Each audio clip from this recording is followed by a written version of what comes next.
So welcome, Chloe. It's great to have you with us. We're joined by Chloe Coleman from the Washington Post. This is the 8th in our discussion with photo editors. We think it's important to talk to these crucial members of the process of getting work produced, published and distributed. So thanks very much for joining us, Chloe. Perhaps just to begin with, you could just give us a little bit of a background about how long you've been a photo editor and how you came to be a photo editor. Sure. First, thanks a lot for having me. I'm grateful to be here and talking to you guys today. So photo editing, I went to university to study photojournalism, thinking I was going to become a photographer. And towards the end of my schooling, I started realizing that I was becoming more interested in looking at the work of my classmates and talking about photography and helping them edit portfolios than I was with kind of doing my own on-the-ground projects. I started thinking that I maybe wanted to go to grad school, become a professor of photography. And then it was in my senior year that my professor at RIT, William Snyder, took our class to New York and DC, and I got to meet a lot of photo editors at a bunch of different big publications, and they talked to us like I'm talking to you guys now.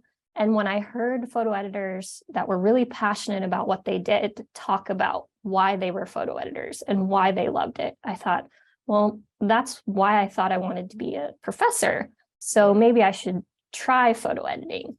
And I was lucky to get an internship at NPR, National Public Radio in Washington, where it was sort of a hybrid photo editing, some photography internship. And I fell in love with it from there.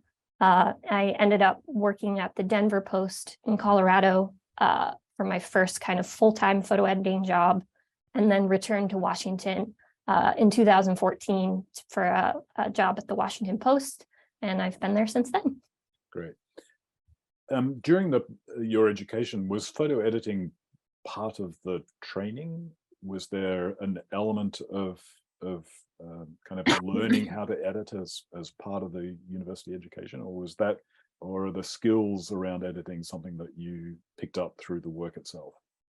I laughed a little bit there because at the time I was at RIT, there was one photo editing class. Right. And I wasn't interested in taking it because I didn't think it was going to be anything I would enjoy.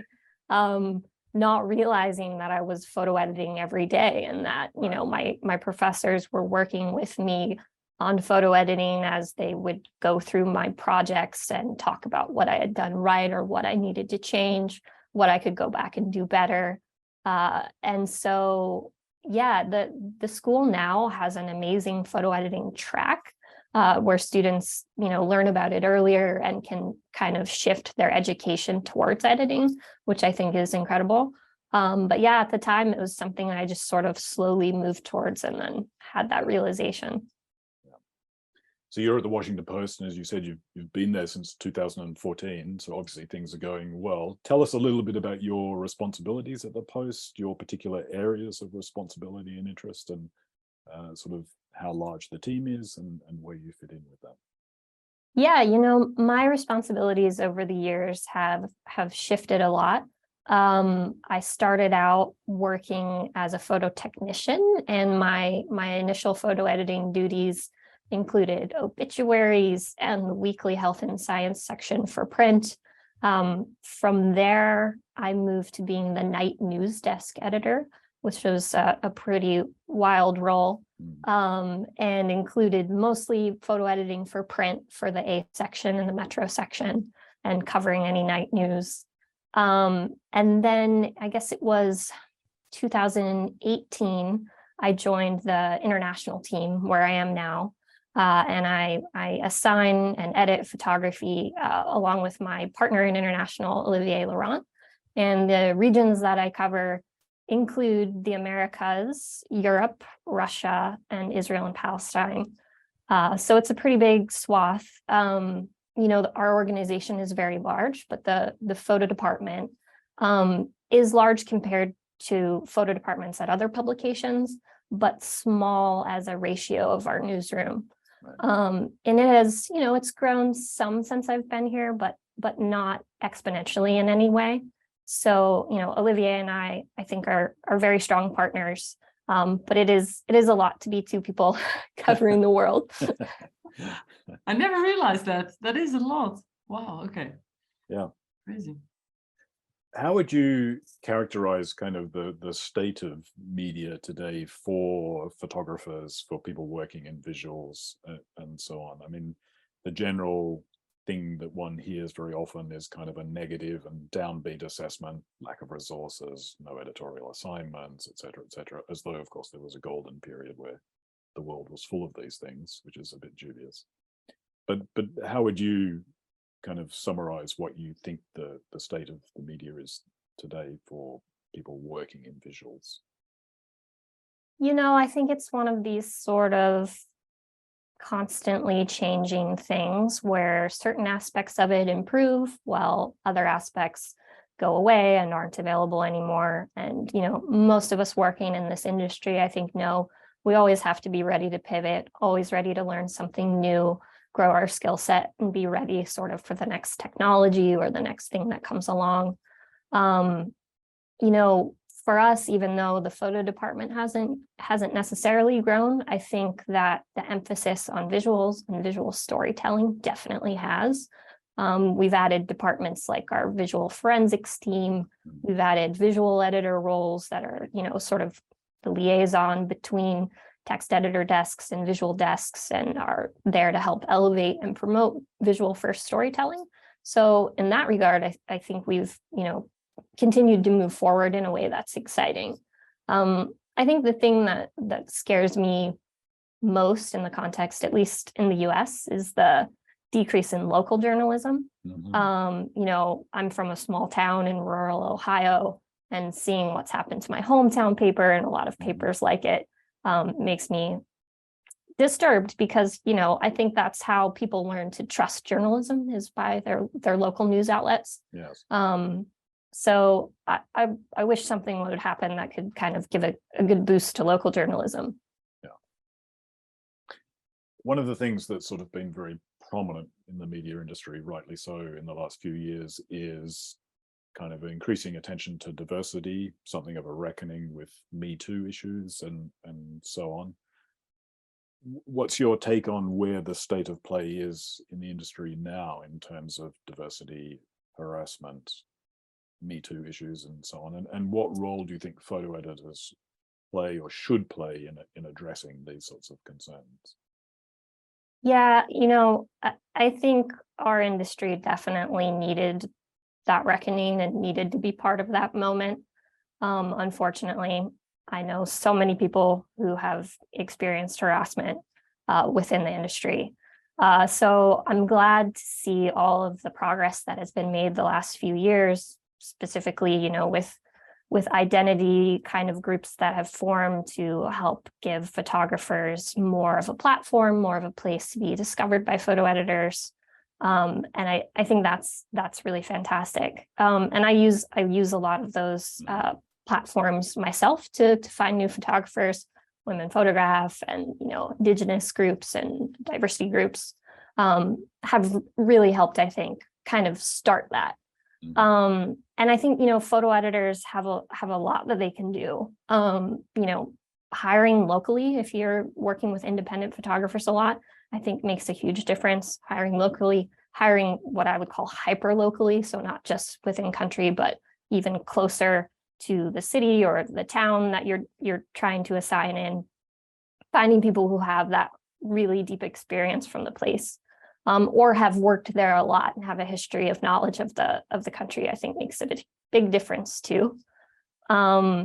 you know, I think you are responsible for checking yourself, you know, every few times a year, stop, look at how many assignments you've had, look at who you've assigned, identify any unconscious bias that maybe you've had when assigning, and then try to correct that. And, you know, I know a lot of photo editors that practice that, and I would love to see everyone practice it. I think, you know, there's a lot more that can still be done, but I do believe we've made some good progress so far. Yeah. I mean, earlier you were talking about the fact that you're a small team in terms of international stories at the Post, but there's a greater emphasis on visuals in storytelling and kind of image-led reporting and so on. I mean, how would you characterize kind of the major contribution of visuals to storytelling? Is there a particular set of qualities that go with an image that they bring to storytelling? I mean, what's driving that increase in attention to image-led storytelling, do you think? I think it could partially be just how much images have infiltrated everyone's daily life in many ways. You know, a lot of young people are used to getting their news on social media, on various apps. They're used to having images be a part of everything that they do. They're used to documenting their own lives. And so I think that, you know, there's this realization, maybe more now, that images can help people feel engaged, and especially young people who we're trying to draw into our audiences, especially. And, you know, the thing about photography, especially with digital storytelling, in my opinion, is that it always makes a piece feel more immersive, more like you're there, and that you can understand a place or a person better when you have images as part of the story. Yeah. And what about the difference between still photographs and moving images and video? I mean, does video play a role in the Post's storytelling? Is that something that you deal with? And how do you assess the benefits or the contributions of a still image versus a section of video and moving images to a story? Yeah, we're lucky in that we have, you know, a full video team. So I work with some great video editors. Normally, if we're working on a story that is going to have both photography and video, we have conversations ahead of time about, okay, what can each medium bring to this story that's going to add to the conversation, and find a way where we're not competing. Because, you know, the worst feeling is when you get into an editing meeting with a group of other visual editors and you go, here's the photos, here's the video, and it's the kind of the same content. So you definitely want to try to avoid that. I think video has two kind of big options that I see when I'm working, which is kind of like the opt-in or the opt-out. If it's a standalone video piece that has a play button, audience has to click and watch, versus pieces that would have what I would call video elements, which are more like moving stills, which, you know, sometimes I ask photographers their comfort level in creating those, because, you know, having that bit of movement in a piece can increase that immersive factor. Yeah. Great. You were going to share one particular story with us that you've worked on, and take us through some of the decision making and the thinking behind that story. Let's do that now. And while you're setting that, just a reminder to everyone, we see it's a question or two coming in. If you've got questions, drop them in the Q&A box. We'll certainly be dealing with how to contact Chloe afterwards and how to submit ideas to her. So that's something that that's one of our most favorite questions that people have at this point. But Chloe, take us through this story, why you've selected this one, and tell us about the process behind it. Sure. This one leads nicely off of talking about stills versus video. This was the last story in a long series I worked on last year with our Brazil bureau. It was called The Amazon Undone. And it was looking at, you know, how crime and policy have affected the Amazon rainforest in Brazil. This particular piece, I worked with a photographer who is from this region in Brazil, Rio Branco, and Alexandre Cruz Noronha. Because he is so local, we were able to have him photograph this story about once a month from April to September. So we're trying to show, the change in this area that was historically, very water rich, that has become very dry and has these kind of extreme dry seasons where people who live in a rainforest are not able to have enough water. So, it was, and I worked with a video editor, and Alessandre did both the drone video and the stills. Alexa, the video editor, and I talked through, okay, we kind of are thinking that the drone video will give this sweepy overview and show the change over time of, wet season to dry season. The photography was meant to be a bit more on the ground with the people that we were talking to and profiling throughout these months that we worked on the story. So we used what we would call our photo flow template for some of these kind of flow through galleries. The first one in the piece is meant to introduce us to the woman who is the main character, who lives in this area and has a lot of trouble getting water for her family. And so with this kind of template, I just like to think about how do the photos kind of fade into one another. I'll think a lot about color and light to keep things from being, particularly jarring as they flow. And I like them too because they really pull you out of the text and kind of force the viewer to spend some time with the images. We work a lot with the graphics department as well. We made some really informative maps for this piece. And then at each subhead, there's another video element that gives you a bigger sense of the area and the city. Then we had this kind of great graphic that explains the path of a drop of water through the rainforest. Wow, that's beautiful too. Yeah, and our graphics team is amazing at they'll come and ask me, what are the colors in the photographs of this piece to try to make color schemes work together. Wow. So it's definitely a fun one to spend some time with. And I'm sure I wouldn't be surprised if a lot of people here feel the same way I do. I'm a visual learner. So these kinds of graphics can really help me understand complicated scientific processes. Definitely. Much easier and nicer than reading very long. Yes. Beautifully done. So then we also have this other kind of video stack. That's again just these short video elements that kind of move you through this part of Brazil. Mm-hmm.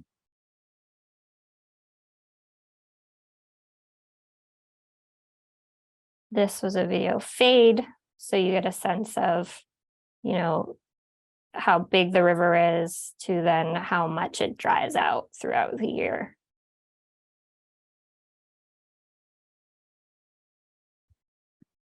And then we move to another character, Freddie, who delivers water in this region. And so this chapter got to focus more on one person, allowed us to use some more photo flows where we kind of learn about how people are storing water and how it's being delivered to them in these more remote areas. Freddie drives these big trucks. So again, just something that breaks you out, introduces you to the person, lets you see a bit of what their life is like. And That's then interesting because when you hear about Amazon and deforestation and environmental issues and so on, you rarely see stories about the daily life aspects and so on. So I feel like this is showing us something that's rarely disclosed, actually getting quite granular at that level. Yeah, and it's just one of those topics where I think, that's what you need to do. You need to help understand how people are affected in their daily lives by these big overarching kind of topics.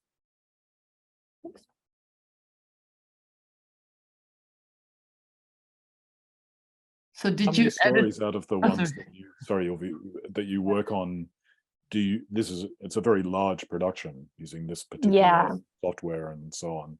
Do you have a certain number of stories a year that you would do this way, or does it depend on the story? How do you make that decision?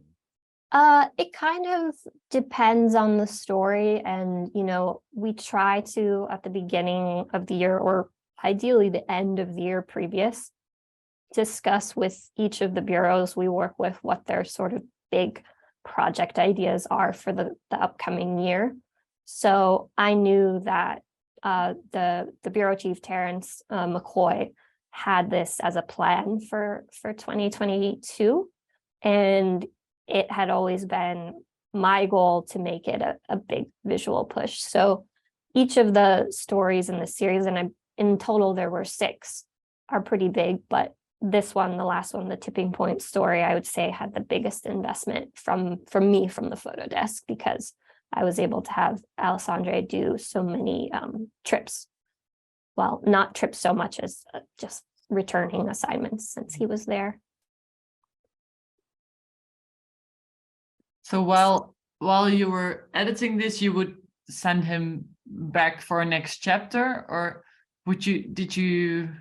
Yeah, he would to put together this. Yeah, he would take his photographing days, and then he would file to me, and I would give him feedback about the images he filed. We'd talk about, as the months went on, the story, it wasn't written yet when we started, right? So we had kind of our visual goals between myself and the video editor. And then as the months went on, as Terry continued reporting, as the text draft was shaped and he had more ideas about where the story was going, then we were able to give more feedback and kind of make a more informed plan about, okay, we want to focus still as much as we can on these particular people and their daily lives. And so, it was really a nice way to be able to work that I don't have the opportunity to do that much, where I can spend that much time. And it makes such a big difference to spend so much time. I always wish with projects, time, money and time, which is of course connected to each other, is of course an issue. But when you see a project like this, you really know that it makes a big difference if you have time. It's beautiful. Yeah, exactly. And so nice to work on. I love these ones, the video stills. What's it called? Video. Yeah, the name, right? There's no formal name for them, really. I call them video elements, but moving stills or anything like that, I think works. Yeah, I love making those because it's such a surprise always when you catch one and you think, oh, it's a picture. Oh no, it's not. Yeah, and I think still photographers are really good at doing them because you know how to compose and see moments, and I think it makes a big difference. Yeah. So yeah, that's that story. It's really beautiful. So in this case, it was one of your writers who was already, this was all a big plan from the start. It didn't come from the photographer, right? As an idea. Not in that instance, no. That does definitely happen sometimes. I also used to work on a section called Outlook, which was more of a perspective-based section, kind of news, essay, and opinion. The section closed last year, but that was a great spot where I like to get pitches directly from photographers because text usually needed to be in their voice. So that was great. We have our photo blog, which always looks for pitches directly from photographers. And then, as I've built relationships with independent photographers, like normally it's not going to be the first assignment that we ever do together that'll be something that a photographer pitched. But once we build a relationship, we work together, I know what they usually deliver on assignment, then that can kind of build from there, where they'll have story ideas and want to talk to reporters and me. And so it definitely does happen sometimes. Yeah, and then you kind of know what you're going to get, of course, with the person you've worked with. So in general, is it possible for photographers, let's say maybe people who are listening in now, to pitch stories to you? Or yeah, absolutely. I receive a lot of pitches, and normally I think it helps if it's a photographer I haven't worked with before, if it's maybe a project that they've started on their own and can show some examples of pictures, that definitely can help. So even if we haven't worked together, I can say, "Ooh, this looks like something I'd be interested in," whether it's because of the photos or the topic, or hopefully both. So yeah, definitely we all are very used to being pitched and welcome it. And what kind of stories do you like to see coming in? Because you are in a very big region, to be honest, from Israel, Palestine, Russia. Yeah, Europe, America. all of Europe except for France, because my dear French colleague wanted to cover France. Olivier was like, okay, that's my country. Yeah, which is how I ended up with Israel and Palestine, and he covers the rest of the Middle East. So it's a small trade. Small trade there. Very different coverage areas.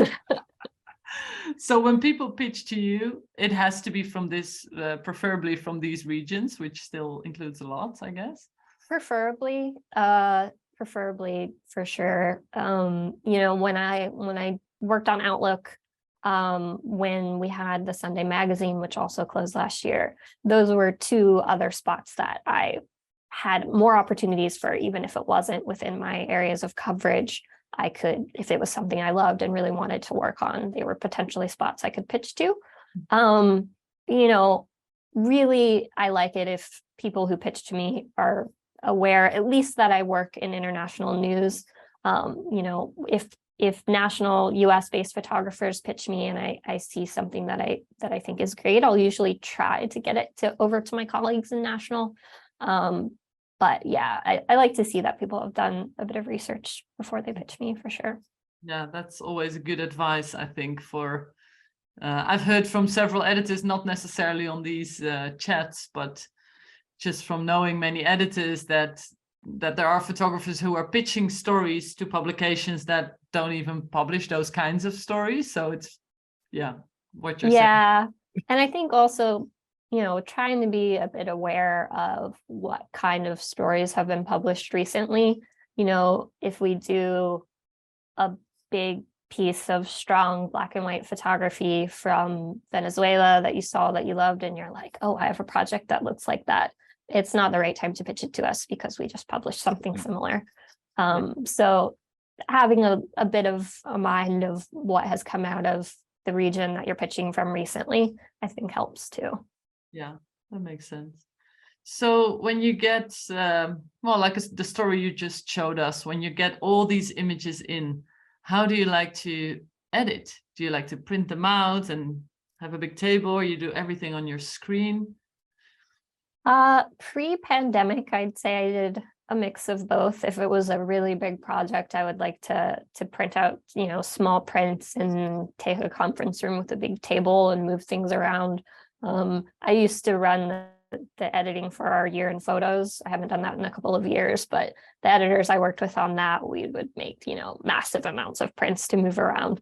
But since the pandemic, I haven't really been doing that. I would say most of the time work on my screen.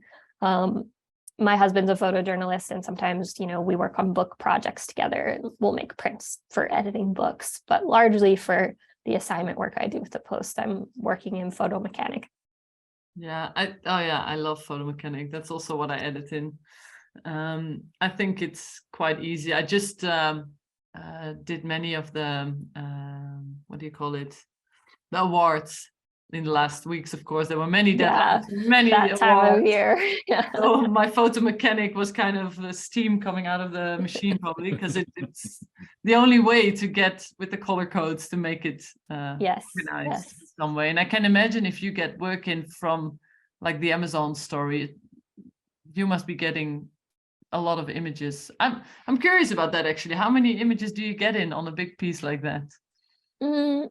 Usually it'll depend on the photographer. I tell people I want them to file an amount they're comfortable with. Usually I'll give them a ballpark depending on the amount of days that the assignment is. But if it's someone who hasn't had a lot of experience working with an editor yet and is just kind of looking to get more of an idea of what images would be selected from a take, and they send me a bit of a larger take, that's fine too. And then the other thing that's great with us too is, all of our stories, we can look at preview links, unpublished links. So I'll be able to preview how photos will look in a specific template in a specific story.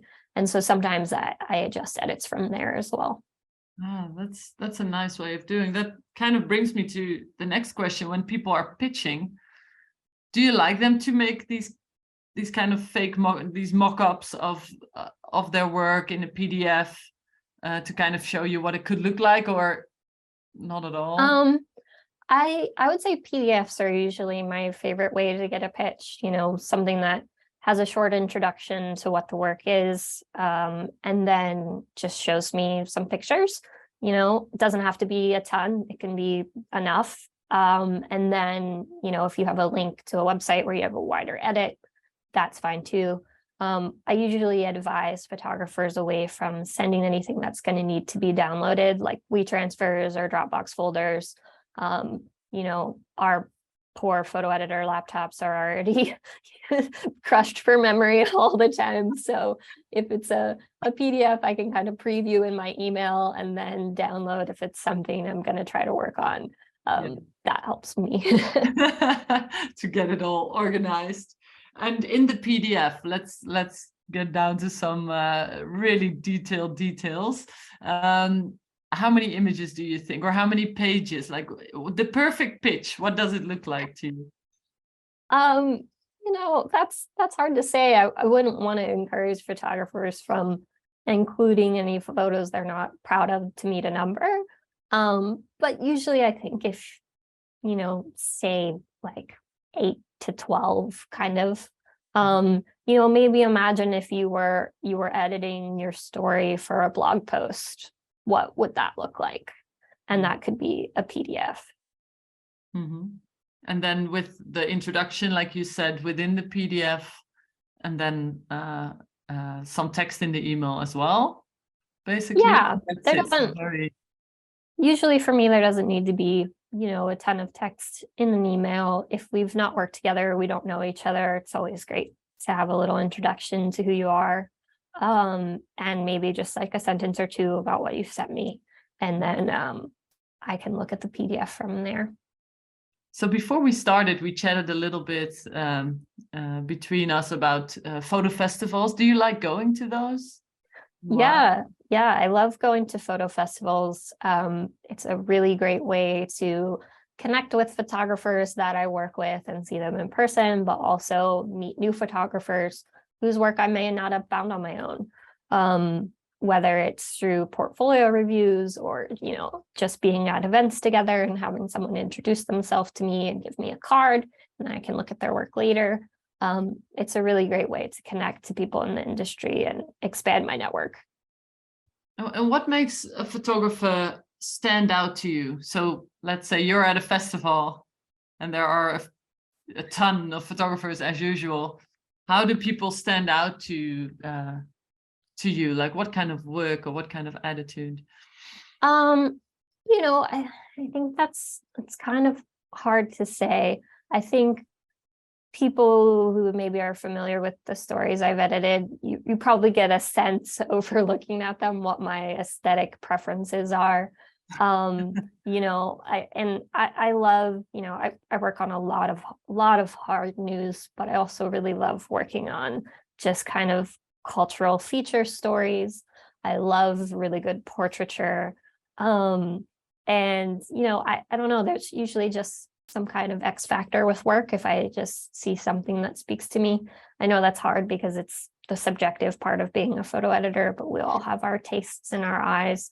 And then when it comes to attitude, you know, I just like people who are nice, nice, polite, you know, not overly aggressive when showing work or talking about work, I think makes a big difference too. Because then I'll just like to assume that that person would, you know, have that same kind of attitude when we work together on a story. Yeah, which is super important in this industry, of course. I'm just quickly checking to see, well, maybe David has seen it, if there's our questions are coming in. Yeah, we've a couple of questions. I mean, you've wait, answered I'm some in of the the questions about how you like to receive a pitch, and I think it's worth actually underscoring that, because it's one of the most common things that our editors say in these conversations is much better to send a PDF, short text in the email, short text, story text on the PDF, short number of images, you said 8 to 12 approximately, something like that. Don't send links that require work, that require the editor to download things. That's just a friction point that's going to get in the way of making contact and so on. Yeah. So I think that's just worth underscoring. I think they're really good points, and many others have said exactly the same sort of thing. Yeah. I've got an observation from Lexi. She's based in Mexico City and says that the Post's coverage in the area is excellent. She wonders if you've changed the way you work in the last few years in terms of coverage in Mexico, Latin America, South America. Change the way that I work? I don't think so. You know, we've added bureaus and we've added correspondence in parts of the Americas coverage, which has been great. I can't remember, my pandemic brain is a bit soft, but we added or reopened our Colombia bureau, which I thought was great. We've got a fantastic bureau chief there now.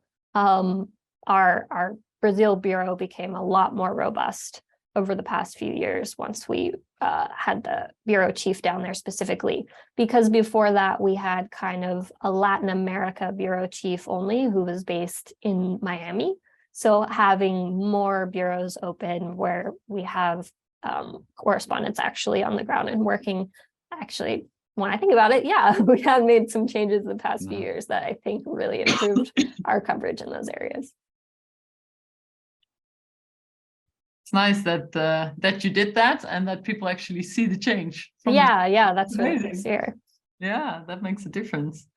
There's a question coming in. Let me read from James. Hi, Chloe. Thanks for the talk. When editing, what's most important to you in creating a great story? Is it the topic, the people, the structure, narrative, a combination, or something else? I would definitely say it's a combination. One thing that I usually like to press to the text editors I work with and the reporters is that stories that make great photography usually are about people and have, you know, people that we can spend time with. You know, there are other ways of telling stories. Like I said, I love portraiture, so if I have an opportunity to work on a project that maybe we don't have much time for, but is in a place where I have a portrait photographer that I love, we have access to the people who are really the voices in the story. You can do something a bit, you know, faster. That's more of a portrait voice-based story. But ideally, you know, I think like the project I showed, there's people that we're really spending time with, and you're able to actually give readers a sense of what people's lives are like and the issues that they're dealing with that are included in the story. Do you sometimes also only use audio? I mean, pictures with audio instead of video. I have done that before. There's a lot of back and forth about the success of audio in pieces. And I think sometimes it can make a really amazing piece. Olivier worked on one last year that I really loved about the sounds of Cairo, and that was a story about sound, and the audience super engaged in it. So I think just being really thoughtful about when and how you use audio can be effective for sure. Yeah, it can be so beautiful, but you don't see it as much anymore. The one thing I know is that people hate it when I had it on one of the test websites I made for an interactive website a couple of years ago. And the one thing people hate is when sound just starts running. But I think if it's not the case, if it doesn't start running like that, it can be beautiful and immersive in a way. Yeah, the way that we have dealt with it has been kind of an opt-in, opt-out button. So if it's an immersive audio experience, you can opt in at the top, and then it'll autoplay throughout. And I don't know, like, I don't want to say this with any kind of authority, but I would imagine that it has a lot to do with how much people look at news on their phones. If you're commuting or you're at your office and you're looking at a story and it just starts playing sound, I could see that being irritating to readers. So yeah, I think having the opt-in, opt-out helps with that. 100%. Speaking of smartphones, this is a very good question from Rachel. She wonders if there are discussions as an editor that you're part of on how photo stories translate to mobile devices. The need maybe for smaller images, people scrolling, etc., etc. How do you deal with that? Because what you showed us was a story on a widescreen. Yes. How do you think about a story like that and it translating to a mobile device? So any pieces that we work on that include our design team that are what we call custom builds, where designers are coding and creating the template for that particular story, are always going to have a very thoughtful desktop and mobile experience.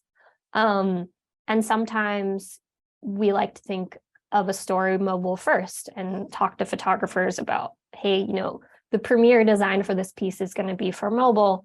Let's talk about maybe taking more vertical photos. Let's talk about maybe square format.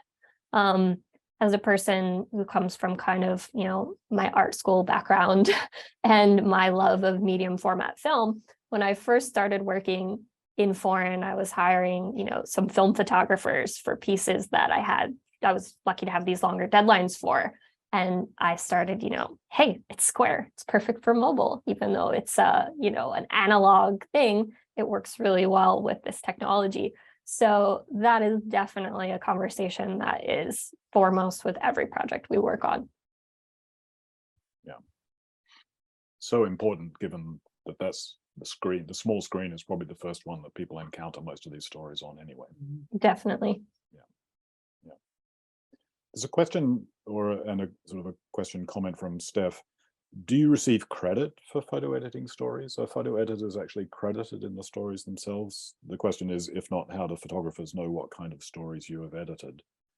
So the answer to that is also that it's a team of 2 at the Post, and if it's an international story, there's a 50% chance it's going to be you. Yes, yes. True. On big pieces like the one that I showed, I have a photo editing credit on that. So anything that has a credit box at the bottom will probably have a photo editor on it. Right. That's something that's, relatively new in the scheme of the Post. Definitely has not always been a thing. And I'm not sure if it exists at other publications. Yeah. But with us, if you see a big piece, and if you're thinking, hey, I'm a photographer based in Germany, and you try to find a bigger piece that's out of Germany, you might be able to find a photo editor credit on it, and that can help. But yeah, since it's just Olivier and I in foreign for now, reaching out to one of us, chances are we might end up pointing you to the other one, or you found the right person. Yeah. There's a question from Anastas. I've heard from other editors that they don't open any emails with attachment there and don't like big emails in general. How to put a PDF then? Oh, you can resize them. You can make a very small PDF. Is that, sorry, I didn't read the question before I answered it, but maybe you have an answer. No, that was a good answer. And then also the thing that I can do with PDFs within my email program anyway is I can preview them without downloading. So that makes a difference too. Yeah, you know, I think it's possible that some editors might express a preference for no PDF. All we can say is that out of our 8 conversations, I think everyone has expressed a preference for PDFs and not to have the work of having to download things.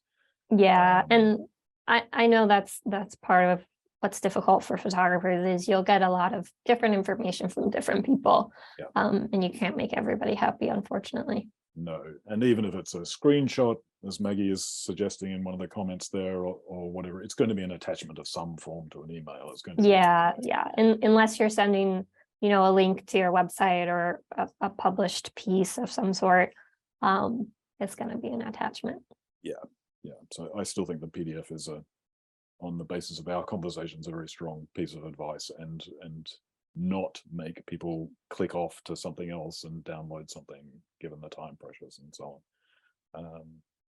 James is teaching me a new word here, CPD. Continuing. I like the question. Yeah.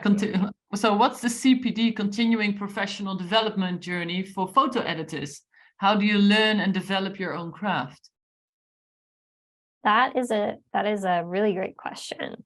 You know, I don't know if I have the perfect answer for it. I would say for me, you know, in the time that I've been in the post, what has helped me continue to learn and grow is to continually, you know, over the years, change desks.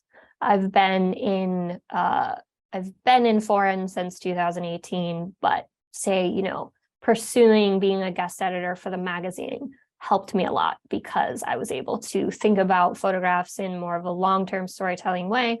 I was able to work on print layouts for magazine versus newspaper print, which helped me develop a new skill set. Outside of work, aside from going to photojournalism festivals, I also like to be a reviewer or a juror for more fine art documentary style photography as well. So I'm active in several different circuits in the US. A big one out of Portland, Oregon is Photo Lucida. And I'm able to think about photography in a different way when I'm in those spaces, which helps me too.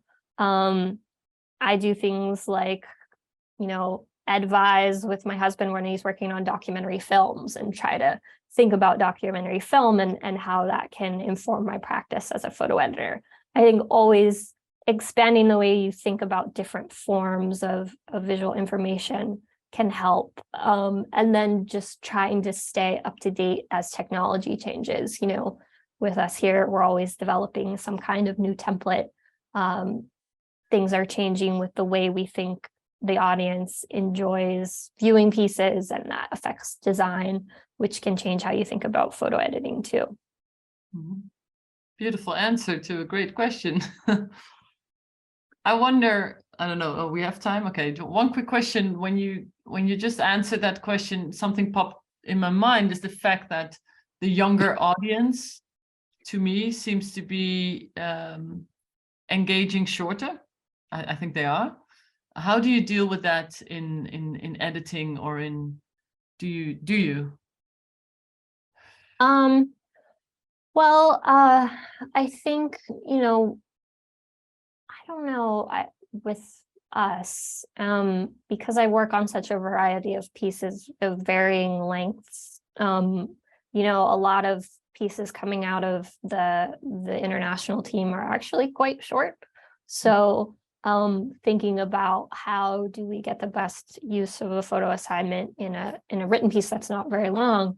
So especially when you're editing for digital platforms, the length of the text can often determine how many photos you can use, because generally I don't think people, if say images are just stagnant and stacked on your phone, you're not going to want to look at kind of like a big string of images that you're scrolling through. So normally I'll try to keep it to pairs or maybe 3 at the most that stack in a shorter piece. If it's something like the piece I showed where it does have a scrolling function with the immersive sort of photo flows, I think that gives you the opportunity to use more images than you would in a regular template. So yeah, it kind of is a template-based sort of thing for me. Yeah, understand. Oh, we've got a few minutes before we finish. We'll try and run through questions that we already have. Mehmet made a comment earlier saying that it's difficult to get the attention of a photo editor as a local photographer. How would you advise a local photographer you haven't worked with previously to raise their profile and get attention?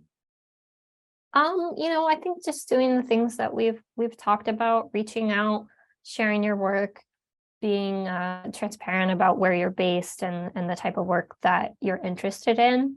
And then, I hate to say it, but sometimes just being patient, because it might require, I might have someone, bookmarked for a long time before I have that opportunity for the perfect story where you live that is a good fit for you visually and topically. So yeah, like you may not be getting the immediate gratification, but just making sure that you are reaching out to people and then not being shy to, check in every once in a while, remind people that you're still there, you're still working, sending a little bit of new work, and kind of trying to stay at the top of people's minds in that way, I think can help. Yeah. Chloe, the most asked question, of course, is, do you have an email? I saw that. Share, so I that do. People can pitch to you. I do have an email, and I'm going to tell this group the secret code to the email at everyone at the Washington Post. It's first name dot last name at washpost.com. Will get you anybody you're looking for at the Washington Post. So I'm Chloe.Coleman at washpost.com. And I will post that while Ilvy asks a couple of final questions just in the chat so that everyone can see that written down. But yeah, that's been a much requested. I saw that question pop up like 4 times, I think. So there's an anonymous attending asking, is Africa too far away to be of interest? Have you run stories in this region? I know you have, but it's not your region, right? Is that right? Africa is not my region. It is Olivier's. So we definitely work in Africa a lot. We have multiple bureau chiefs there. So pitch Olivier with stories from Africa. Every once in a while, I've been able to do a story there, but it's been more because, for most recent example, my bureau chief in Italy went to Congo for a story that related to the Vatican. So that gave me a rare opportunity for the chance to work with an African photographer, which was a really great experience. Yeah, that's beautiful. Peyton asks, in terms of a photographer, do you prefer working with those who have definite styles, or is it more effective to work with those with dynamic styles and skills? Completely depends on the assignment for me. If it's something that I have envisioned as a portrait piece, then I'm definitely going to look for someone with the strong portrait work that I'm envisioning for the story. If it's more news-based, I like people to be pretty versatile and just have, a strong eye, but, the other thing that's important is, ethics and ability to write captions. So it's always story by story based. Yeah. Timothy asks, what are your favorite photo festivals pre-pandemic? Because it's kind of starting back up now, but was a bit shaky for a while. Yeah, I would like to go to more photo festivals and experience more photo festivals. I've been to Visa pour l'Image multiple times in France, which has been a great one for meeting international photographers. In the US, I've enjoyed the Photo Lucida, the one in Oregon. Just this year, I was able to go to Photo Nola in New Orleans. which was a good photo festival as well. So to be honest, I enjoy the ones I'm invited to. You know, I would go to any photo festival I was invited to. I hope there's someone listening now that writes this down and invites you. And what about portfolio reviews? Do you do portfolio reviews? Do you have particular ones that you go to? I do portfolio reviews. I have done them the past few years at Visa pour l'Image. This will be the first year I've done the New York Times portfolio review. Pretty much any photo festival I mention, I'm there to do portfolio reviews. I don't do a lot of, one-on-one requested portfolio reviews just because, unfortunately, I just don't have the time, and it's not something I feel like is necessarily fair if I can't offer it to anyone who asks. Occasionally I will do that if it's special circumstances. But really it's if I'm invited to a festival, then I feel like if I'm there, I should be giving reviews. That's why I'm there as a member of the Washington Post photo staff, to meet photographers and to review work and to kind of help people where I can, and also discover work that we might want to publish. So I think we've come to the end of our time. So just as there are a couple of questions that we can't get to, unfortunately, but we'll finish with one, which is, of course, probably the most challenging question of all for an editor. What's the biggest piece of advice you'd offer for someone who's trying to get published for the first time? I think it kind of circles back to our conversation earlier, is just be nice, be empathetic. I love receiving pitches, but on a heavy day, I might get 10 pitches in one day. I'm trying my best to look at everyone's work, to respond to people. But I also have a lot of responsibilities just with my news duties during the day. And so I think just keeping that in mind, that I know for myself, I know for my colleagues here at the Washington Post, we are trying our best to respond to everyone, to look at everyone's work, to consider everyone that reaches out to us. So just being kind, being empathetic, and not being shy to, if you don't hear back, send that follow-up in a couple of weeks, because your email might be flagged and someone meant to respond but didn't have that moment, and that getting back to the top of the inbox can make a big difference. But wait a couple of weeks, show some patience. Don't be pushy. That's great, Chloe. We really appreciate your time and presentation and answering those questions. Frankly, I've circulated your email, and you've given away the secret Washington Post code of first name dot last name at washpo.com, so people can also find Olivier that way. I'm sure you'll be hearing from a few people, but thank you very much, and we really appreciate it. Yeah, thank you so much. And thank you everyone in the audience also for coming. Great turnout and great questions as always. A recording of this will be online within about a week or so you can watch it again and follow up on some of the advice too, and also watch the other videos in the editor's series. Thanks, Chloe. Thank you. Thanks a lot. Bye.